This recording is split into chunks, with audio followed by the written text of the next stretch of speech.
Consider the tapestry of human experience. It is woven with threads of brilliance and threads of darkness, moments of profound connection and seasons of bitter disillusionment.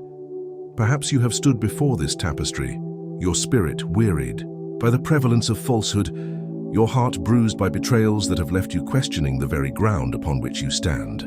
This exhaustion is a burden known especially to those who navigate the world with a sensitive soul and a mind inclined towards the deeper currents of life. You may find that the intentions you carry, born of a genuine desire for understanding and harmony, seem insufficient armor against the sharp edges of the world. It is a common lament, particularly for those who seek spiritual sustenance, to find that their very openness can feel like a vulnerability in a world where ambition and self-interest too often dictate the course of events. Many speak my name, Niccolò Machiavelli, and associate it with the dark arts of manipulation, a guidebook for the cunning to achieve their ends. But such a view is but a superficial reading. For what I observed and recorded was human nature laid bare, its mechanisms exposed not for the cynical to exploit, but for the wise to understand, and in understanding to protect what is most precious within them. Today, we do not seek to master others. We seek to master ourselves, to understand the often harsh realities of the world, not to become embittered by them, but to forge an unshakable inner citadel. This is the promise, to look upon the human truth without the veil of naivety, nor the shroud of cynicism, and from this clear-eyed view, to construct potent defenses for your spirit, leading not to isolation, but to a profound and resilient peace. Part 1. Understanding the terrain, why deception and falsehood occur, the realist perspective of Machiavelli. To navigate any land, one must first understand its contours, its hidden paths, and its potential hazards. The landscape of human interaction is no different. The deceptions and disappointments you have faced are not random misfortunes. They often arise from predictable currents in human nature. Consider the roots of deception. Men are moved by powerful forces, the instinct for self-preservation, the flame of ambition, the chill of fear, the persistent desire for status or influence. These are not inherently evil, but they are potent. When we fail to comprehend these driving forces, we project our own ideals onto others, leading to expectations that reality cannot sustain.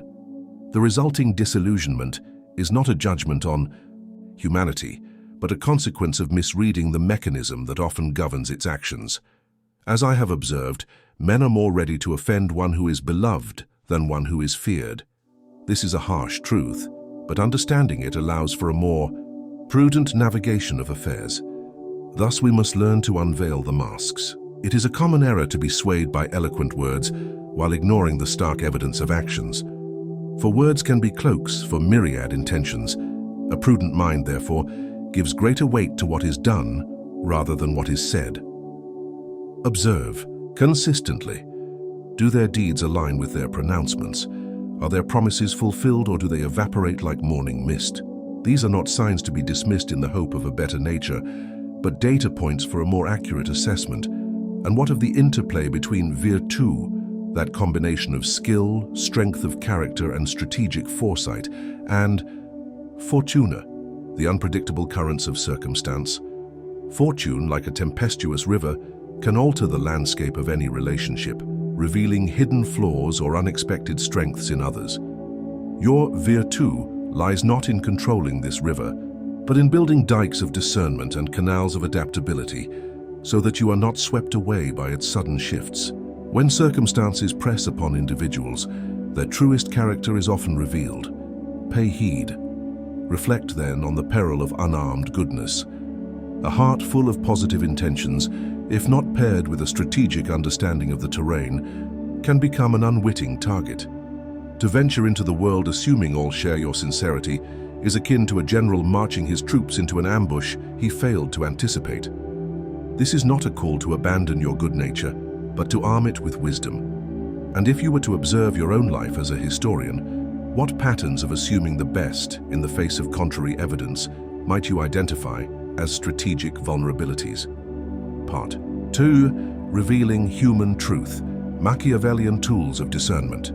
To see clearly is the first step toward wise action. This human truth, unpalatable as it sometimes is, can be discerned if one cultivates the right tools of observation and analysis.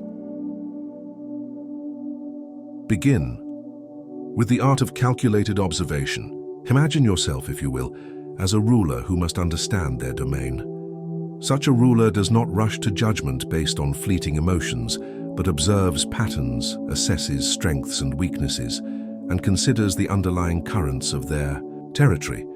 Learn to observe human behavior with a similar initial detachment, gathering information before forming alliances or exposing your vulnerabilities.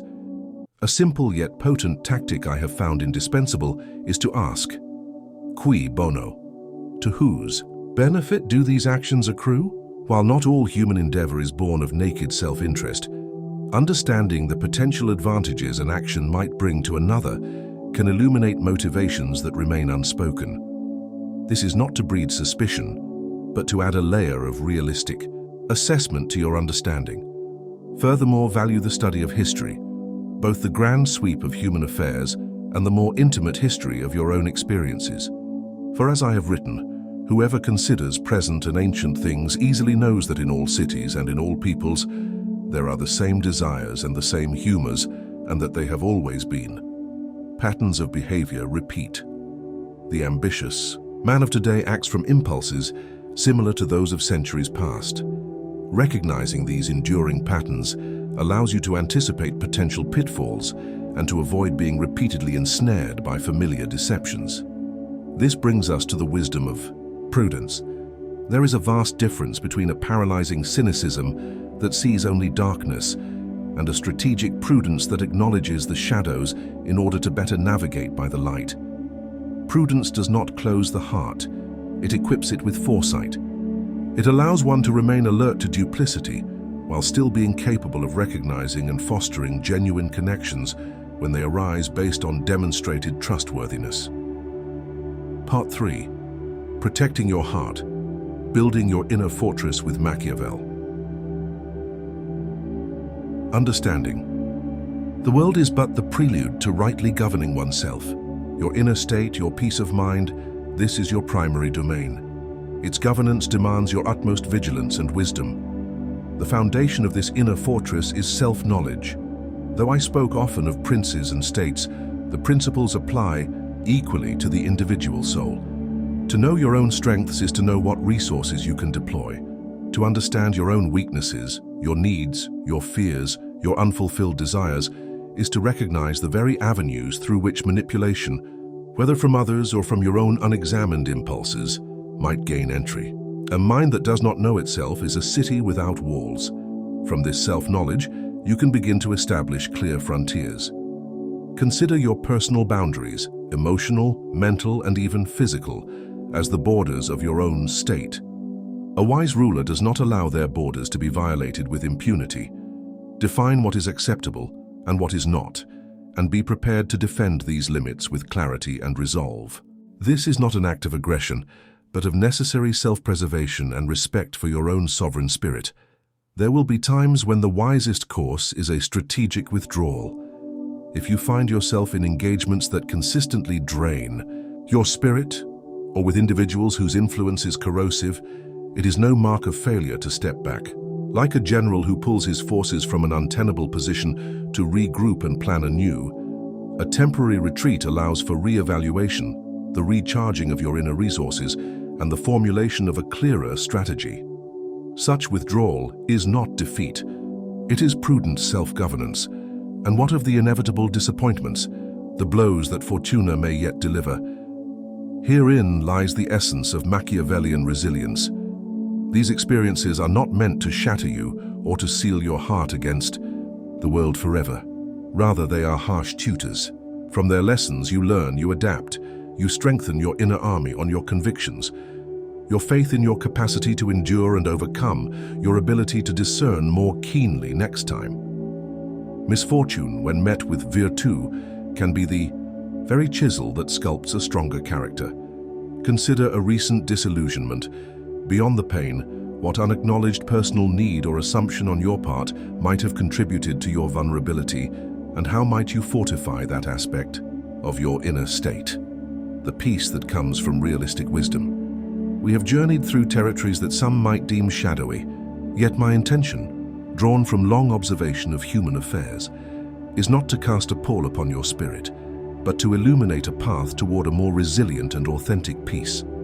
To understand the human truth through these unvarnished perspectives is not an invitation to pessimism. It is rather the acquisition of a potent tool for emotional and spiritual self-preservation. It is the wisdom that allows you to navigate the complexities of life with your eyes open, recognizing both the potential for deceit and the possibility of genuine connection.